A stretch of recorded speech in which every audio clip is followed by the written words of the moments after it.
কতদিন থেকে আপনি ট্রেন আপ করে আসছেন বলেন তো প্রথমে একটু। অভিজ্ঞতা হচ্ছে আলহামদুলিল্লাহ 17 বছর হচ্ছে। বিশেষ করে এই প্ল্যাটফর্মটা তার জন্য টোটালি নতুন, তা কেমন লাগছে বল?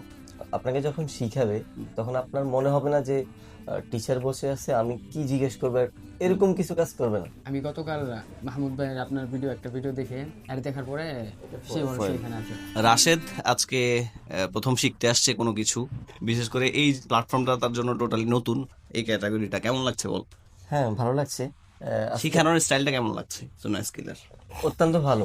এখানে আমাদের টিচার যিনি আছেন উনি অত্যন্ত মিশুক। মানে আপনাকে যখন শিখাবে তখন আপনার মনে হবে না যে টিচার বসে আছে, আমি কি জিজ্ঞেস করবো, এরকম কিছু কাজ করবে না। যাক, এটাই মানে তো আপনার প্রয়োজন। হ্যাঁ একটা কাজ শেখার ক্ষেত্রে কিন্তু এটা খুব মুখ্য বিষয় যে যে টিচিং দিচ্ছে সে কি রোল প্লে করছে, সে কি অ্যাজ এ ফ্রেন্ড শেখাচ্ছে নাকি সে অ্যাজ এ টিচারের মতো অ্যাটিটিউড নিয়ে শেখাচ্ছে। সো এটা খুবই আচ্ছা। তো সেখানে স্টাইলটা কেমন লাগছে, বা হচ্ছে যে এই যে লেখা টেখা দেখলাম হ্যাঁ, কিছু। অনেক ভালো লাগছে।